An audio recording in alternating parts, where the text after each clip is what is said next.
So, Saagar, what's on your radar? Well, Ryan, former Vice President Joe Biden's campaign, it's on life support after spending $1 million on private jets, shuttling in between fundraisers, only to end up with $9 million in the bank. Biden's cash on hand totals rank him fourth in the Democratic field, despite the candidate doing almost no national media and sparsely holding rallies. Literally, the only thing he does is fundraise. Despite that, the lackluster returns have led to a major reversal for the Biden campaign. After months of disavowing super PAC support, the Biden campaign put out a new statement saying super PAC support is now okay.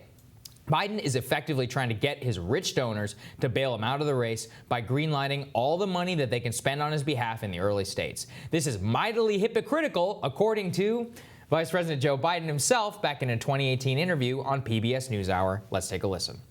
My positions are a hell of a lot closer to Elizabeth Warren and Bernie Sanders on some of the economic positions. There isn't, I mean, I sat with Bernie. I'm the guy that told him you shouldn't accept any money from a super PAC because people can't possibly trust you. How a middle-class guy accept if you accept money? But here's the point. This is a false debate. Yes, you heard that one right, folks. Not only did Biden say he's against taking super PAC money, he gave the idea to Senator Bernie Sanders. As with most things in Biden's record, there is something from his past that disputes what he is saying today. It just demonstrates the sheer desperation that his campaign is operating on to try and limp forwards towards the nomination. Despite this, don't think for a second that he doesn't have a chance. My esteemed guest host today has pointed out on this show, Biden supporters are the lowest information voters, meaning they don't follow the news, and most importantly, they were probably watching a baseball game instead of the debate. They miss his gaffes. They miss the new reports about Hunter Biden's corrupt dealings in Romania, and they mostly think of him in their head as the man that he was back in 2008, not the man that we see today. Matt Taibbi was warning on this show this week that the Democrats' efforts to impeach Trump actually have the bad externality of helping Joe Biden. Let's take a listen.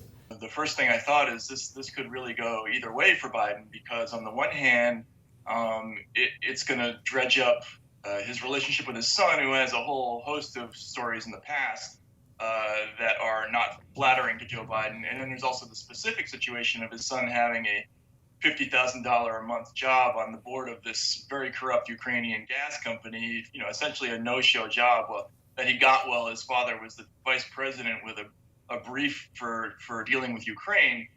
Really doesn't look good. So now Democrats must twist themselves trying to defend Hunter Biden's board seat on a Ukrainian energy company and his billion-dollar loan from the Chinese government, while also trying to argue that Trump is singularly awful and that he must be banished from the annals of history.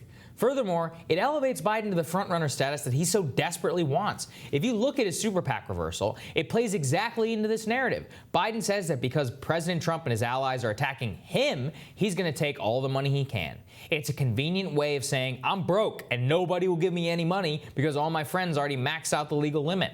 The numbers Biden are putting up are simply not sustainable. A Politico report yesterday tells us that less than 1/3 of Biden's donations are from small dollar donations, less than $200. That is patently insane when 98% of Trump campaign donations are less than $200 and they have an average of $44. Bernie Sanders and Elizabeth Warren are putting up similar numbers. Even Wall Street friend Pete Buttigieg says 45% of his donations are what might consider grassroots. His campaign notes that he apparently hasn't had as much time to build out an online support base like Bernie Sanders or Elizabeth Warren, except for, the 40 years in professional politics that he's spent.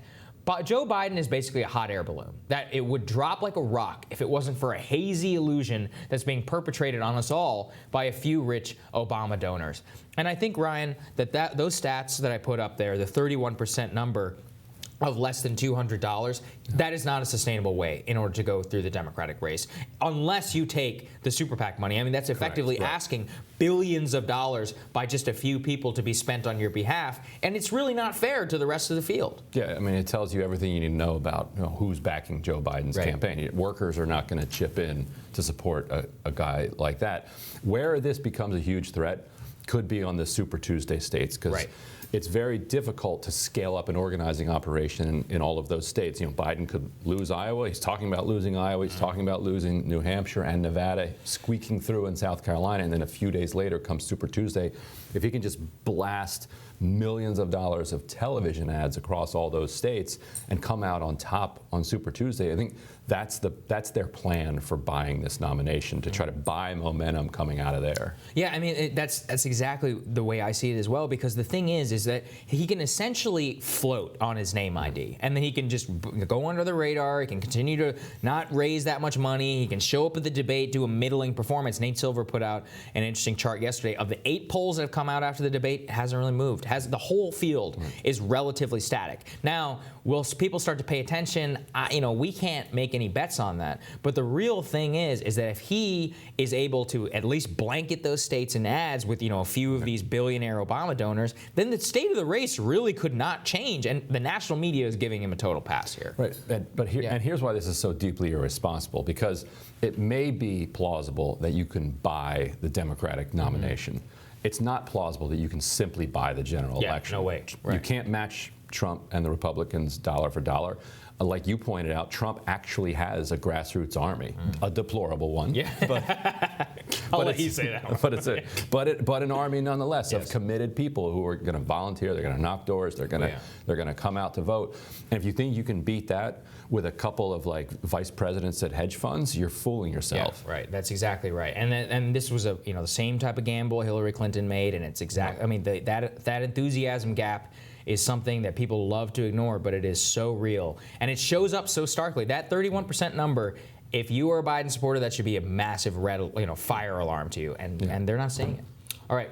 Next on Rising, documentary filmmaker Michael Moore. He explains why choosing between Senators Sanders and Warren sometimes feel like choosing between mom and dad. And former House Speaker Newt Gingrich explains why he was wrong on China. These conversations next on Rising.